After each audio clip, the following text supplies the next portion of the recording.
অঙ্গনওয়াড়ি কেন্দ্রে গড় হাজির, কেন্দ্রটির বেহাল দশা এবং খাবারে অনিয়মের অভিযোগ তুলে ওই অঙ্গনওয়াড়ি কেন্দ্রের কর্মীকে ঘিরে বিক্ষোভ প্রদর্শন অভিভাবকদের সাথে স্থানীয়দের। ঘটনাটি ঘটেছে মালদা জেলার হরিশ্চন্দ্রপুর 2 নম্বর ব্লকের সুলতাননগর গ্রাম পঞ্চায়েতের মনোহরপুর গ্রামের এক অঙ্গনওয়াড়ি কেন্দ্রে।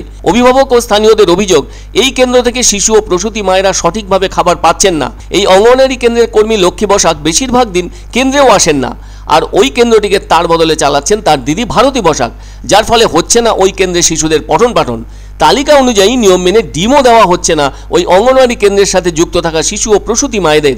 অন্য অনেক জায়গায় দেখা যায় অঙ্গনওয়াড়ি কেন্দ্রগুলির বেশিরভাগেরই বেহাল দশা। সেদিক থেকে ভাবলে দেখা যায় এই কেন্দ্রের নিজস্ব ভবন আছে, অথচ রান্নার জন্য আনা সমস্ত সামগ্রী ওই ভবনে না রেখে নিজের বাড়িতে রাখেন কর্মী লক্ষ্মী বসাক।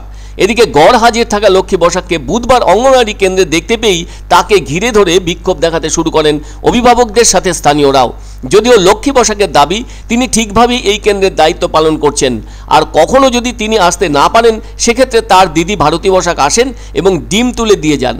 আবার এই কেন্দ্রে শিশু ও প্রসূতি মায়েদের নিয়ম মেনেই খাবার দেওয়া হয়ে থাকে বলে দাবি লক্ষ্মী বসাকের। সেই সাথে তার পাল্টা অভিযোগ, এই সেন্টারের পার্শ্ববর্তী স্থানে অবস্থিত একটি মন্দিরের মন্দির কমিটির লোকজনেরা 4 বস্তা চাল চেয়েছিলেন তার কাছে, তিনি দিতে না চাওয়ায় ওনারাই তার নামে মিথ্যে অভিযোগ দায়ের করছেন বলে দাবি লক্ষ্মী বসাকের। যদিও হরিশ্চন্দ্রপুর 2 ব্লকের সিডিপিও অলোক মণ্ডল কার্যত অঙ্গনওয়াড়ি কর্মী লক্ষ্মী বসাকের পাশেই দাঁড়িয়েছেন। তিনি বলেন, মনে হচ্ছে ওই পুজো কমিটি চালের বস্তা চেয়েছিল, সেটা দিতে অস্বীকার করার জন্যই এ ধরনের সমস্যা সৃষ্টি হয়েছে।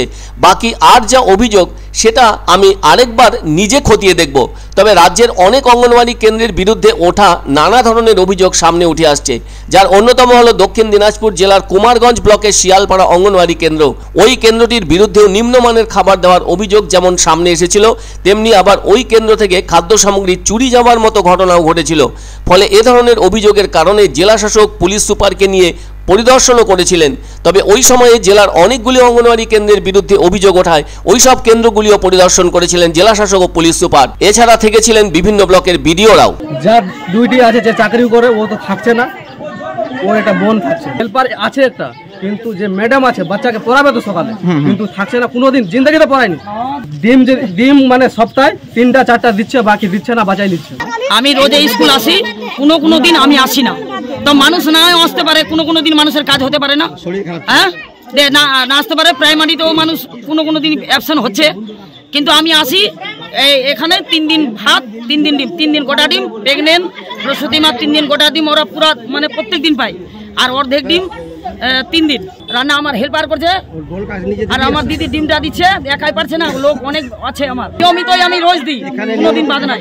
ঘিরে বিক্ষোভ, এই যে চালটা চাইলো আমাকে বলছে কারা চাল চাইছে, এই মন্দিরের ছেলে, এই পাড়ার ছেলেগুলা সবার হবে, চাল দেন আমাকে, 4 বস্তা চাল দেন।